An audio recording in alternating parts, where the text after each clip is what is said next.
السلام علیکم ورحمۃ اللہ وبرکاتہ۔ الحمد للہ رب العالمین والصلاة والسلام علی سیدنا محمد وعلی آلہ واصحابہ اجمعین۔ اللہم لک الحمد ولک الشکر والیک یرجع الامر کلہ۔ سبحان اللہ وبحمدہ سبحان اللہ العظیم۔ اللہم صل علی محمد وعلی آل محمد وبارک وسلم۔ پیش خدمت ہے ترجمان الکتاب کا انتہائی اہم اور خصوصی بیان، فضائل اعمال حکایات صحابہ کا آخری حصہ، باب نمبر 12، حضور اقدس صلی اللہ علیہ وسلم کے ساتھ محبت کے متفرق واقعات۔ آج ہم مختلف صحابہ کرام رضی اللہ عنہم کے وہ محبت، اطاعت، غیرت، وفاداری اور فدائیت کے واقعات پڑھیں گے جو ایمان کو تازہ کر دیتے ہیں، دل کو ہلا دیتے ہیں اور عشق نبوی صلی اللہ علیہ وسلم کی سچی حقیقت کو ہمارے سامنے واضح کرتے ہیں۔ براہ کرم پوری ویڈیو آخر تک دیکھیے گا، کیونکہ آخر میں صحابہ کرام رضی اللہ عنہ کے ساتھ حسن سلوک اور ان کے اجمالی فضائل کے جامع اور دل نشین خاتمہ بھی شامل ہوگا۔ چلیے اب کتاب کے اصل صفحات کی طرف چلتے ہیں۔ صحابہ رضی اللہ عنہ کی محبت کے متفرق قصے۔ حضرت علی کرم اللہ وجہہ سے کسی نے پوچھا کہ آپ کو حضور اقدس صلی اللہ علیہ وسلم سے کتنی محبت تھی؟ آپ نے ارشاد فرمایا کہ خدائے پاک کی قسم، حضور صلی اللہ علیہ وسلم ہم لوگوں کے نزدیک اپنے مالوں سے اور اپنی اولادوں سے اور اپنی ماؤں سے اور سخت پیاس کی حالت میں ٹھنڈے پانی سے زیادہ محبوب تھے۔ فائدہ: سچ فرمایا، در حقیقت صحابہ کرام رضوان اللہ علیہم اجمعین کی یہی حالت تھی، اور کیوں نہ ہوتی جبکہ وہ حضرات کامل الایمان تھے، اور اللہ جل شانہ کا ارشاد ہے: قل ان كان آباؤكم وأبناؤكم وإخوانكم وأزواجكم وعشيرتكم وأموال اقترفتموها وتجارة تخشون كسادها ومساكن ترضونها أحب إليكم من الله ورسوله وجهاد في سبيله فتربصوا حتى يأتي الله بأمره والله لا يهدي القوم الفاسقين۔ سورۃ توبہ آیت 24۔ ترجمہ: آپ ان سے کہہ دیجئے کہ اگر تمہارے باپ اور تمہارے بیٹے اور تمہارے بھائی اور تمہاری بیویاں اور تمہارا کنبہ اور وہ مال جو تم نے کمائے ہیں اور وہ تجارت جس میں نکاسی نہ ہونے کا تم کو اندیشہ ہو اور وہ گھر جن کو تم پسند کرتے ہو، اگر یہ سب چیزیں تم کو اللہ سے، اس کے رسول صلی اللہ علیہ وسلم سے اور اس کی راہ میں جہاد کرنے سے زیادہ پیاری ہو تو تم منتظر رہو یہاں تک کہ اللہ تعالیٰ اپنا حکم بھیج دے، اور اللہ تعالیٰ بھی حکمی کرنے والوں کو ان کے مقصود تک نہیں پہنچاتا۔ اس آیت شریفہ میں اللہ تعالیٰ اور اس کے رسول صلی اللہ علیہ وسلم کی محبت کے ان سب چیزوں سے کم ہونے پر وعید ہے۔ حضرت انس رضی اللہ عنہ فرماتے ہیں کہ حضور اقدس صلی اللہ علیہ وسلم کا ارشاد ہے کہ تم میں سے کوئی شخص اس وقت تک مومن نہیں ہو سکتا جب تک اس کو میری محبت اپنی باپ اور اولاد اور تمام لوگوں سے زیادہ نہ ہو جائے۔ حضرت ابو ہریرہ رضی اللہ عنہ سے بھی یہی مضمون نقل کیا گیا ہے۔ علماء کا ارشاد ہے کہ ان احادیث میں محبت سے محبت اختیاری مراد ہے، غیر اختیاری یعنی طبی اضطراری مراد نہیں، اور یہ بھی ہو سکتا ہے کہ اگر محبت طبعی مراد ہو تو پھر ایمان سے مراد کمال درجے کا ایمان ہو، جیسا کہ صحابہ کرام رضی اللہ عنہم کا تھا۔ حضرت انس رضی اللہ عنہ فرماتے ہیں کہ حضور اقدس صلی اللہ علیہ وسلم کا ارشاد ہے کہ 3 چیزیں ایسی ہیں کہ جس شخص میں وہ پائی جائے ایمان کی حلاوت اور ایمان کا مزہ نصیب ہو جائے۔ ایک یہ کہ اللہ اور اس کے رسول کی محبت ان کے ماں سوا سب سے زیادہ ہو، دوسرے یہ کہ جس کسی سے محبت کرے اللہ ہی کے واسطے کرے، تیسرے یہ کہ کفر کی طرف لوٹنا اس کو ایسا ہی گرا اور مشکل ہو جیسا کہ آگ میں گرنا۔ حضرت عمر رضی اللہ عنہ نے ایک مرتبہ عرض کیا کہ یا رسول اللہ، مجھے اپنی جان کے علاوہ اور سب چیزوں سے آپ زیادہ محبوب ہے۔ حضور صلی اللہ علیہ وسلم نے ارشاد فرمایا کہ کوئی شخص مومن اس وقت تک نہیں ہو سکتا جب تک اس کو میری محبت اپنی جان سے بھی زیادہ نہ ہو۔ حضرت عمر رضی اللہ عنہ نے عرض کیا، یا رسول اللہ، اب آپ مجھے اپنی جان سے بھی زیادہ محبوب ہے۔ تو حضور صلی اللہ علیہ وسلم نے ارشاد فرمایا، الآن یا عمر، اس وقت اے عمر۔ علماء نے اس ارشاد کے دو مطلب بتائے ہیں، ایک یہ کہ اس وقت تمہارا ایمان کامل ہوا ہے، دوسرا یہ کہ تنبیہ ہے کہ اس وقت یہ بات پیدا ہوئی کہ میں تمہیں اپنے نفس سے زیادہ محبوب ہوں، حالانکہ یہ بات اول ہی سے ہونا چاہیے تھی۔ سہیل تستری رحمۃ اللہ علیہ کہتے ہیں کہ جو شخص ہر حال میں حضور صلی اللہ علیہ وسلم کو اپنا والی نہ جانے اور اپنے نفس کو اپنی ملک میں سمجھے، وہ سنت کا مزہ نہیں چکھ سکتا۔ ایک صحابی رضی اللہ عنہ نے آ کر حضور اقدس صلی اللہ علیہ وسلم سے عرض کیا کہ قیامت کب آئے گی؟ حضور صلی اللہ علیہ وسلم نے فرمایا کہ قیامت کے لیے کیا تیار کر رکھا ہے جس کی وجہ سے انتظار ہے؟ انہوں نے عرض کیا، یا رسول اللہ، میں نے بہت سی نمازیں اور روزے اور صدقے تو تیار کر نہیں رکھے ہیں، البتہ اللہ اور اس کے رسول کی محبت میرے دل میں ہے۔ حضور صلی اللہ علیہ وسلم نے ارشاد فرمایا کہ قیامت میں تم اسی کے ساتھ ہوں گے جس سے محبت رکھتے ہو۔ حضور صلی اللہ علیہ وسلم کا یہ ارشاد کہ آدمی کا حشر اسی کے ساتھ ہوگا جس سے اس کو محبت ہے، کئی صحابہ نے نقل کیا ہے، جن میں عبداللہ بن مسعود، ابو موسیٰ اشعری، صفوان، ابو ذر رضوان اللہ علیہم اجمعین وغیرہ حضرات ہے۔ حضرت انس رضی اللہ عنہ کہتے ہیں کہ صحابہ کرام رضی اللہ عنہ کو جس قدر خوشی اس ارشاد مبارک سے ہوئی ہے،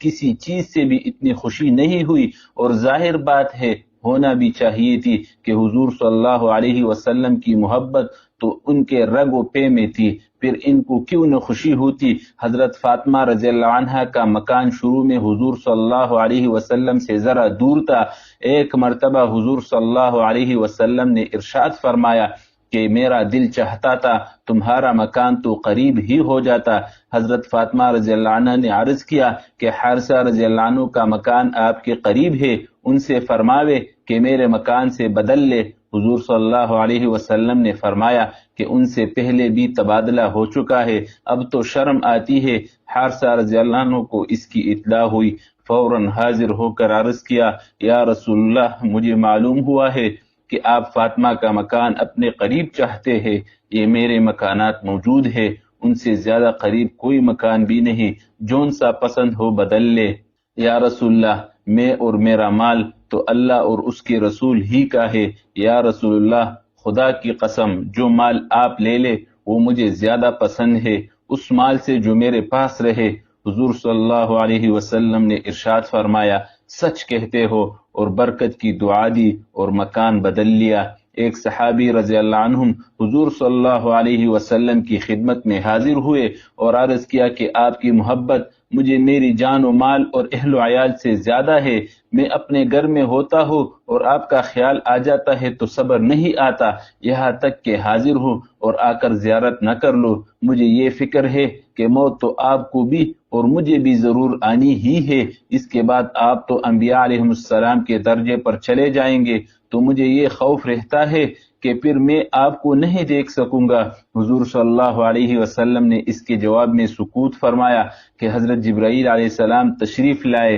اور یہ آیت سنائی، وَمَن يُطِعِ اللَّهَ وَالرَّسُولَ فَأُولَٰئِكَ مَعَ الَّذِينَ أَنْعَمَ اللَّهُ عَلَيْهِم مِّنَ النَّبِيِّينَ وَالصِّدِّيقِينَ وَالشُّهَدَاءِ وَالصَّالِحِينَ وَحَسُنَ أُولَٰئِكَ رَفِيقًا ذَلِكَ الْفَضْلُ مِنَ اللَّهِ وَكَفَىٰ بِاللَّهِ عَلِيمًا۔ سورہ نساء آیت 69۔ ترجمہ: جو شخص اللہ اور رسول کا کہنا مان لے گا تو ایسے اشخاص بھی جنت میں ان حضرات کے ساتھ ہوں گے جن پر اللہ نے انعام فرمایا، یعنی انبیاء اور صدیقین اور شہداء اور صلحاء، اور یہ حضرات بہت اچھے رفیق ہیں اور ان کے ساتھ رفاقت محض اللہ کا فضل ہے، اور اللہ تعالیٰ خوب جاننے والے ہیں ہر ایک کے عمل کو۔ اس قسم کے واقعات بہت سے صحابہ رضی اللہ عنہم کو پیش آئے اور آنا ضروری تھے۔ عشق است و ہزار بدگمانی، حضور صلی اللہ علیہ وسلم نے جواب میں یہی آیت سنائی۔ چنانچہ ایک صحابی رضی اللہ عنہ حاضر ہوئے اور عرض کیا،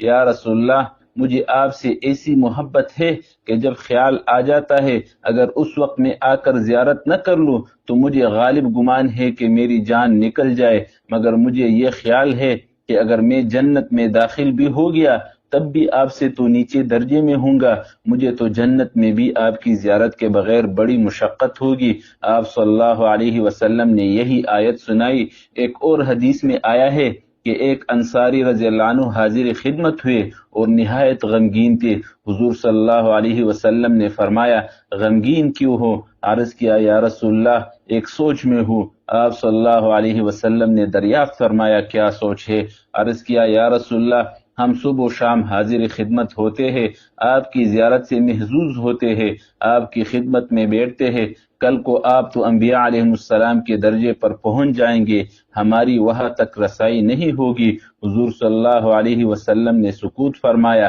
اور جب یہ آیت نازل ہوئی تو حضور صلی اللہ علیہ وسلم نے ان انصاری کو بھی بلایا اور ان کو اس کی بشارت دی۔ ایک حدیث میں آیا ہے کہ بہت سے صحابہ نے یہ اشکال کیا، حضور صلی اللہ علیہ وسلم نے یہ آیت ان کو سنائی۔ ایک حدیث میں ہے صحابہ نے عرض کیا یا رسول اللہ یہ تو ظاہر ہے کہ نبی کو امتی پر فضیلت ہے اور جنت میں اس کے درجے اونچے ہوں گے، تو پھر اکٹھا ہونے کی کیا صورت ہوگی؟ حضور صلی اللہ علیہ وسلم نے ارشاد فرمایا کہ اوپر کے درجے والے نیچے کے درجے والوں کے پاس آئیں گے، ان کے پاس بیٹھیں گے، بات چیت کریں گے۔ حضور صلی اللہ علیہ وسلم کا ارشاد ہے کہ مجھ سے بہت محبت کرنے والے بعض ایسے لوگ ہوں گے جو میرے بعد پیدا ہوں گے، اور ان کی یہ تمنا ہوگی کہ کاش اپنے اہل و عیال اور مال کے بدلے میں وہ مجھے دیکھ لیتے۔ خالد رضی اللہ عنہ کی بیٹی عبدہ کہتی ہے کہ میرے والد جب بھی سونے لیٹتے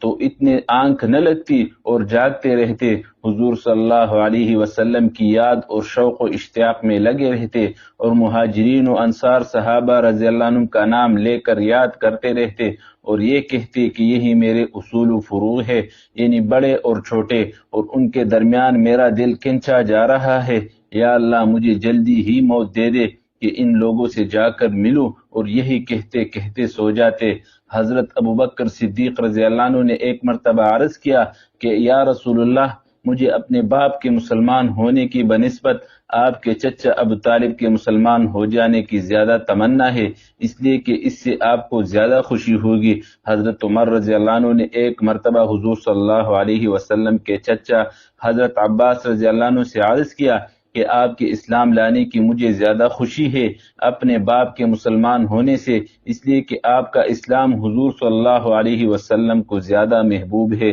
حضرت عمر رضی اللہ عنہ ایک مرتبہ رات کو حفاظتی گشت فرما رہے تھے کہ ایک گھر میں سے چراغ کی روشنی محسوس ہوئی اور ایک بڑھیا کی آواز کان میں پڑی جو اون کو دھنتی ہوئی اشعار پڑھ رہی تھی، جن کا ترجمہ یہ ہے کہ محمد صلی اللہ علیہ وسلم پر نیکوں کا درود پہنچے اور پاک صاف لوگوں کی طرف سے جو برگزیدہ ہو ان کا درود پہنچے۔ بے شک یا رسول اللہ آپ راتوں کو عبادت کرنے والے تھے اور اخیر راتوں کو رونے والے تھے، کاش مجھے یہ معلوم ہو جاتا کہ میں اور میرا محبوب کبھی اکٹھے ہو سکتے ہیں یا نہیں، اس لیے کہ موت مختلف حالتوں میں آتی ہے، نہ معلوم میری موت کس حالت میں آئے اور حضور صلی اللہ علیہ وسلم سے مرنے کے بعد ملنا ہو سکے یا نہ ہو سکے۔ حضرت عمر رضی اللہ عنہ بھی ان اشعار کو سن کر رونے بیٹھ گئے۔ حضرت بلال رضی اللہ عنہ کا قصہ مشہور ہے ہی کہ جب ان کے انتقال کا وقت ہوا تو ان کی بیوی جدائی پر رنجیدہ ہو کر کہنے لگی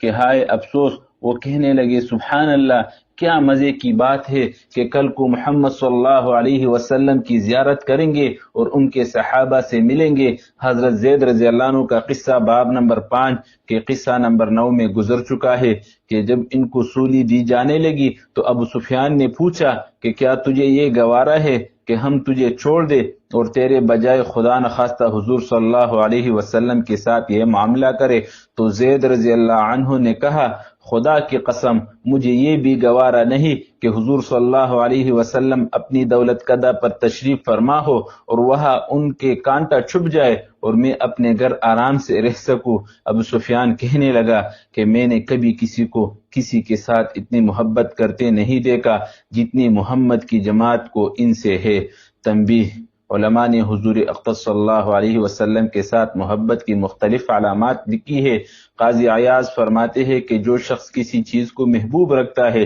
اس کو ماں سوا پر ترجیح دیتا ہے، یہی معنی محبت کے ہے، ورنہ محبت نہیں، محض دعوی محبت ہے۔ پس حضور اقدس صلی اللہ علیہ وسلم کے ساتھ محبت کی علامات میں سب سے محتم بشان یہ ہے کہ آپ صلی اللہ علیہ وسلم کا اقتداء کرے، آپ صلی اللہ علیہ وسلم کے طریقہ کو اختیار کرے، اور آپ صلی اللہ علیہ وسلم کے اقوال و افعال کی پیروی کرے، آپ صلی اللہ علیہ وسلم کے احکامات کی بجا آوری کرے، اور آپ صلی اللہ علیہ وسلم نے جن چیزوں سے روک دیا ہے ان سے پرہیز کرے، خوشی میں، رنج میں، تنگی میں، وسعت میں، ہر حال میں آپ صلی اللہ علیہ وسلم کے طریقے پر چلے۔ قرآن پاک میں ارشاد ہے، قل ان کنتم تحبون اللہ فاتبعونی یحببکم اللہ ویغفر لکم ذنوبکم واللہ غفور الرحیم، سورہ آل عمران آیت 31۔ ترجمہ، آپ ان لوگوں سے کہہ دیجئے کہ اگر تم خدا تعالیٰ سے محبت رکھتے ہو تو تم میرا اتباع کرو، خدا تعالیٰ تم سے محبت کرنے لگیں گے اور تمہارے گناہوں کو معاف کر دیں گے۔ اللہ تعالیٰ بڑے معاف کرنے والے ہیں، بڑے رحم فرمانے والے ہیں۔ خاتمہ، صحابہ کرام رضی اللہ عنہ کے ساتھ برتاؤ اور ان کے اجمالی فضائل۔ صحابہ کرام رضی اللہ عنہ کے یہ چند قصے نمونہ کے طور پر لکھے گئے ہیں، ورنہ ان کے حالات بڑی ضخیم کتابوں میں بھی پوری نہیں ہو سکتے۔ اردو میں بھی متعدد کتابیں اور رسالے اس مضمون کے ملتے ہیں۔ کئی مہینے ہوئے یہ رسالہ شروع کیا تھا، پھر مدرسہ کے مشاغل اور وقتی عوارض کی وجہ سے تعویق میں پڑ گیا۔ اس وقت ان اوراق پر خاتمہ کرتا ہوں کہ جتنے لکھے جا چکے ہیں وہ قابل انتفاع ہو جائے۔ اخیر میں ایک ضروری امر پر تنبیہ بھی اشد ضروری ہے، وہ یہ کہ اس آزادی کے زمانے میں جہاں ہم مسلمانوں میں دین کے اور بہت سے امور میں کوتاہی اور آزادی کا رنگ ہے، وہاں حضرات صحابہ کرام رضوان اللہ علیہم اجمعین کی حق شناسی اور ان کے ادب و احترام میں بھی حد سے زیادہ کوتاہی ہے، بلکہ اس سے بڑھ کر بعض دین سے بے پرواہ لوگ تو ان کی شان میں گستاخی تک کرنے لگتے ہیں۔ حالانکہ صحابہ کرام رضی اللہ عنہم دین کی بنیاد ہے، دین کے اول پھیلانے والے ہیں، ان کے حقوق سے ہم لوگ مرتے دم تک بھی عہدہ برآ نہیں ہو سکتے۔ حق تعالی شانو اپنے فضل سے ان پاک نفوس پر لاکھوں رحمت نازل فرمائے کہ انہوں نے حضور اقدس صلی اللہ علیہ وسلم سے دین حاصل کیا اور ہم لوگوں تک پہنچایا۔ اس لیے اس خاتمے میں قاضی عیاض رحمۃ اللہ علیہ کی شفا کی ایک فصل کا مختصر ترجمہ جو اس کے مناسب ہے درج کرتا ہوں اور اسی پر اس رسالے کو ختم کرتا ہوں۔ وہ فرماتے ہیں کہ حضور اقدس صلی اللہ علیہ وسلم ہی کے اعزاز و اکرام میں داخل ہے۔ حضور صلی اللہ علیہ وسلم کے صحابہ رضی اللہ عنہ کا اعزاز و اکرام کرنا اور ان کے حق کو پہچاننا اور ان کا اتباع کرنا اور ان کی تعریف کرنا اور ان کے لیے استغفار اور دعائے مغفرت کرنا اور ان کے آپس کے اختلاف میں لب کشائی نہ کرنا اور مورخین اور شیعہ اور بدعتی اور جاہل راویوں کی ان خبروں سے اعراض کرنا جو ان حضرات کی شان میں نقص پیدا کرنے والی ہو، اور اس نوع کی کوئی روایت اگر سننے میں آئے تو اس کی کوئی اچھی تعویل کرے اور کوئی اچھا محمل تجویز کرے کہ وہ اس کے مستحق ہے، اور ان حضرات کو برائی سے یاد نہ کرے بلکہ ان کی خوبیاں اور ان کے فضائل بیان کیا کرے اور عیب کی باتوں سے سکوت کرے، جیسا کہ حضور صلی اللہ علیہ وسلم کا ارشاد ہے کہ جب میرے صحابہ کا ذکر یعنی برا ذکر ہو تو سکوت کیا کرو۔ صحابہ رضی اللہ عنہم اجمعین کے فضائل قرآن شریف اور احادیث میں بکثرت وارد ہے۔ حق تعالی شانہ کا ارشاد ہے، محمد الرسول اللہ والذین معه اشداء علی الکفار رحماء بینہم تراہم رکعا سجدا یبتغون فضلا من اللہ ورضوانا سیماہم فی وجوہہم من اثر السجود ذلک مثلہم فی التوراۃ ومثلہم فی الانجیل كزرع أخرج شطأه فآزره فاستغلظ فاستوى على سوقه يعجب الزراع ليغيظ بهم الكفار وعد الله الذين آمنوا وعملوا الصالحات منهم مغفرة وأجرا عظيما۔ سورہ فتح آیت 29۔ ترجمہ، محمد اللہ کے رسول ہے اور جو لوگ آپ کے ساتھ ہیں وہ کافروں کے مقابلہ میں سخت ہے اور آپس میں مہربان، اور اے مخاطب تو ان کو دیکھے گا کہ کبھی رکوع کرنے والے ہیں، کبھی سجدہ کرنے والے ہیں، اور اللہ کے فضل اور رضامندی کی جستجو میں لگے ہوئے ہیں۔ ان کی عبدیت کے آثار بوجہ تاثیر ان کے سجدہ کے ان کے چہروں پر نمایاں ہے۔ یہ ان کے اوصاف توریت میں ہے اور انجیل میں ان کی یہ مثال ذکر کی ہے کہ جیسے کھیتی کہ اس نے اول اپنی سوئی نکالی، پھر اس نے اپنی سوئی کو قوی کیا، یعنی وہ کھیتی موٹی ہوئی، پھر وہ کھیتی اور موٹی ہوئی، پھر اپنے تنا پر سیدھے کھڑی ہوئی کہ کسانوں کو بلی معلوم ہونے لگی۔ اسی طرح صحابہ رضی اللہ عنہم میں اول ضعف تھا، پھر روزانہ قوت بڑھتی گئی، اور اللہ تعالیٰ نے صحابہ رضی اللہ عنہم کو اس لیے یہ نشونما دیا تاکہ ان سے کافروں کو حسد میں جلاوے، اور آخرت میں اللہ تعالیٰ نے ان صاحبوں سے جو کہ ایمان لائے اور نیک کام کر رہے ہیں مغفرت اور اجر عظیم کا وعدہ کر رکھا ہے۔ یہ ترجمہ اس صورت میں ہے کہ تورات پر آیت ہو اور آیت کے فرق سے ترجمہ میں بھی فرق ہو جائے گا جو تفاسیر سے معلوم ہو سکتا ہے۔ اسی صورت میں دوسری جگہ ارشاد ہے لَقَدْ رَضِيَ اللَّهُ عَنِ الْمُؤْمِنِينَ إِذْ يُبَايِعُونَكَ تَحْتَ الشَّجَرَةِ فَعَلِمَ مَا فِي قُلُوبِهِمْ فَأَنزَلَ السَّكِينَةَ عَلَيْهِمْ وَأَثَابَهُمْ فَتْحًا قَرِيبًا وَمَغَانِمَ كَثِيرَةً يَأْخُذُونَهَا وَكَانَ اللَّهُ عَزِيزًا حَكِيمًا۔ سورہ فتح آیا 18 اور 19۔ ترجمہ: تحقیق اللہ تعالیٰ ان مسلمانوں سے جو کہ آپ صلی اللہ علیہ وسلم کے ہم سفر ہے خوش ہوا جبکہ یہ لوگ آپ صلی اللہ علیہ وسلم سے درخت کے نیچے بیعت کر رہے تھے، اور ان کے دلوں میں جو کچھ اخلاص اور عزم تھا اللہ تعالیٰ کو وہ بھی معلوم تھا، اور اللہ تعالیٰ نے ان کے دل میں اطمینان پیدا کر دیا تھا اور ان کو ایک لگتے ہاتھ فتح بھی دے دی۔ مراد اس سے فتح خیبر ہے جو اس کے قریب ہی ہوئی، اور بہت ہی غنیمتیں بھی دی، اور اللہ تعالیٰ بڑا زبردست حکمت والا ہے۔ یہ ہی وہ بیعت ہے جس کو بیعت الشجرہ کہا جاتا ہے۔ اخیر باب کے قصہ نمبر 4 میں اس کا ذکر گزر چکا ہے۔ صحابہ رضی اللہ عنہم کے بارے میں ایک جگہ ارشادی خداوندی ہے رجال صدقوا ما عاهدوا الله عليه فمنهم من قضى نحبه ومنهم من ينتظر وما بدلوا تبدیلا۔ سورہ احزاب آیت 23۔ ترجمہ: ان مومنین میں ایسے لوگ ہیں کہ انہوں نے جس بات کا اللہ سے عہد کیا تھا اس میں سچے اترے، پھر ان میں سے بعض تو ایسے ہیں جو اپنی نظر پوری کر چکے یعنی شہید ہو چکے، اور بعض ان میں سے اس کے مشتاق و منتظر ہے ابھی شہید نہیں ہوئے اور اپنے ارادہ میں کوئی تغیر و تبدل نہیں کیا۔ ایک جگہ ارشادی خداوندی ہے والسابقون الأولون من المهاجرين والأنصار والذين اتبعوهم بإحسان رضي الله عنهم ورضوا عنه وأعد لهم جنات تجري تحتها الأنهار خالدين فيها أبدا ذلك الفوز العظيم۔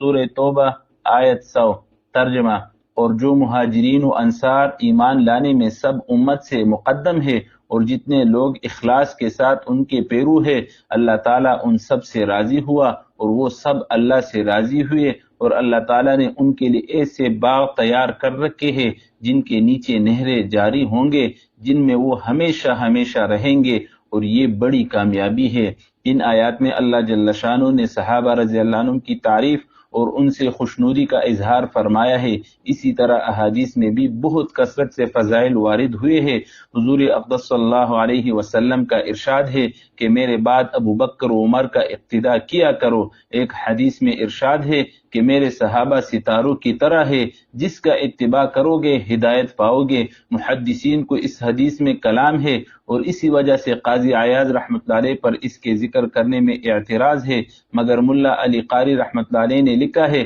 کہ ممکن ہے کہ تعددی ترک کی وجہ سے ان کے نزدیک قابل اعتبار ہو، یا فضائل میں ہونے کی وجہ سے ذکر کیا ہو، کیونکہ فضائل میں معمولی ضعف کی روایتیں ذکر کر دی جاتی ہے۔ حضرت انس رضی اللہ عنہ کہتے ہیں حضور صلی اللہ علیہ وسلم کا ارشاد ہے کہ میرے صحابہ رضی اللہ عنہ کی مثال کھانے میں نمک کی سی ہے کہ کھانا بغیر نمک کے اچھا نہیں ہو سکتا۔ حضور صلی اللہ علیہ وسلم کا یہ بھی ارشاد ہے کہ اللہ سے میرے صحابہ کے بارے میں ڈرو ان کو ملامت کا نشانہ نہ بناؤ۔ جو شخص ان سے محبت رکھتا ہے میری محبت کی وجہ سے ان سے محبت رکھتا ہے، اور جو ان سے بغض رکھتا ہے وہ میری بغض کی وجہ سے بغض رکھتا ہے۔ جو شخص ان کو اذیت دے اس نے مجھ کو اذیت دی، اور جس نے مجھ کو اذیت دی اس نے اللہ کو اذیت دی، اور جو شخص اللہ کو اذیت دیتا ہے قریب ہے کہ پکڑ میں آ جائے۔ حضور صلی اللہ علیہ وسلم کا یہ بھی ارشاد ہے کہ میرے صحابوں کو گالیاں نہ دیا کرو۔ اگر تم میں سے کوئی شخص احد کے پہاڑ کے برابر سونا خرچ کرے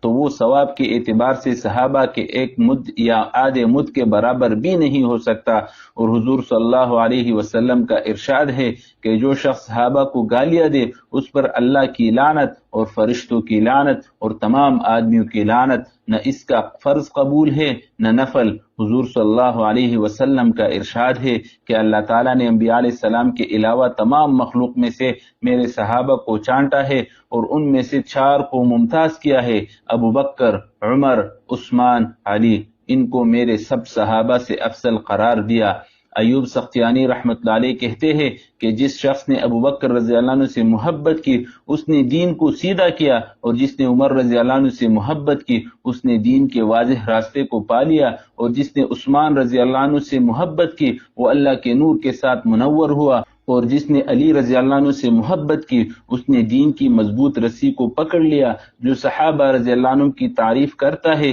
وہ نفاق سے بری ہے، اور جو صحابہ رضی اللہ عنہ کی بے ادبی کرتا ہے وہ بدعتی، منافق، سنت کا مخالف ہے۔ مجھے اندیشہ ہے کہ اس کا کوئی عمل قبول نہ ہو، یہاں تک کہ ان سب کو محبوب رکھے اور ان کی طرف سے دل صاف ہو۔ ایک حدیث میں حضور صلی اللہ علیہ وسلم کا ارشاد ہے کہ اے لوگو، میں ابو بکر سے خوش ہوں، تم لوگ ان کا مرتبہ پہچانو۔ میں عمر سے، عثمان سے، علی سے، طلحہ سے، زبیر سے، سعد سے، سعید سے، عبد الرحمن بن عوف سے، ابو عبیدہ سے خوش ہوں، تم لوگ ان کا مرتبہ پہچانو۔ اے لوگو، اللہ جل شانہ نے بدر کی لڑائی میں شریک ہونے والوں کی اور حدیبیہ کی لڑائی میں شریک ہونے والوں کی مغفرت فرما دی۔ تم میرے صحابہ کے بارے میں میری رعایت کیا کرو، اور ان لوگوں کے بارے میں جن کی بیٹیاں میری نکاح میں ہے یا میری بیٹیاں ان کی نکاح میں ہے، ایسا نہ ہو کہ یہ لوگ قیامت میں تم سے کسی قسم کے ظلم کا مطالبہ کرے کہ وہ معاف نہیں کیا جائے گا۔ ایک جگہ ارشاد ہے کہ میرے صحابہ اور میرے دامادوں میں میری رعایت کیا کرو۔ جو شخص ان کے بارے میں میری رعایت کرے گا اللہ تعالی شانہ دنیا اور آخرت میں اس کی حفاظت فرمائیں گے، اور جو ان کے بارے میں میری رعایت نہ کرے گا اللہ تعالی اس سے بری ہے، اور جس سے اللہ تعالی بری ہے کیا بعید ہے کہ کسی گرفت میں آ جائے۔ حضور صلی اللہ علیہ وسلم سے یہ بھی نقل کیا گیا ہے کہ جو شخص صحابہ کے بارے میں میری رعایت کرے گا میں قیامت کے دن اس کا محافظ ہوں گا۔ ایک جگہ ارشاد ہے کہ جو میرے صحابہ کے بارے میں میری رعایت رکھے گا وہ میرے پاس حوض کوثر پر پہنچ سکے گا، اور جو ان کے بارے میں میری رعایت نہ کرے گا وہ میرے پاس حوض تک نہیں پہنچ سکے گا اور مجھے دور ہی سے دیکھے گا۔ سہل بن عبداللہ رضی اللہ عنہ کہتے ہیں کہ جو شخص حضور صلی اللہ علیہ وسلم کے صحابہ کی تعظیم نہ کرے وہ حضور صلی اللہ علیہ وسلم ہی پر ایمان نہیں لایا۔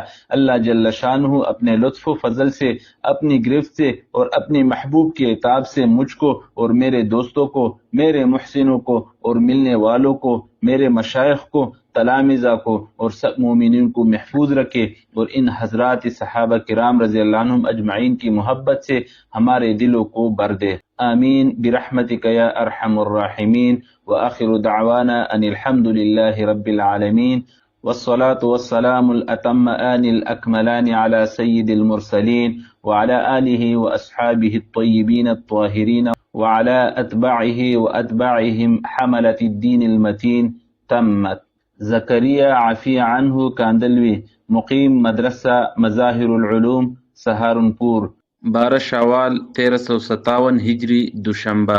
الحمدللہ، اے اللہ ہمیں صحابہ کرام رضی اللہ عنہم جیسی محبت، عاجزی، اطاعت اور وفاداری عطا فرما۔ ہمارے دلوں میں نبی کریم صلی اللہ علیہ وسلم کی سچی محبت اور سنت کی پیروی کا جوش اور مستقل مزاجی پیدا فرما۔ یا اللہ ہمیں صحابہ رضی اللہ عنہم کی عزت، حرمت اور مقام کو سمجھنے والا بنا، اور ان کے بارے میں زبان اور دل کو ہمیشہ ادب پر قائم رکھ۔ اے اللہ ہمیں قرآن کے فضائل کو سمجھنے اس کی تلاوت سے دلوں کو زندہ کرنے اور اپنے گھر والوں میں قرآن کی روشنی پھیلانے کی توفیق عطا فرما، آمین یا رب العالمین۔ آج کا سوال، آپ کے نزدیک صحابہ کرام رضی اللہ عنہم کی محبت کا سب سے بڑا سبق کیا ہے؟ کمنٹ میں ضرور لکھیے۔ اگر ویڈیو اچھی لگی ہو تو لائک، شیئر اور کمنٹ کیجیے،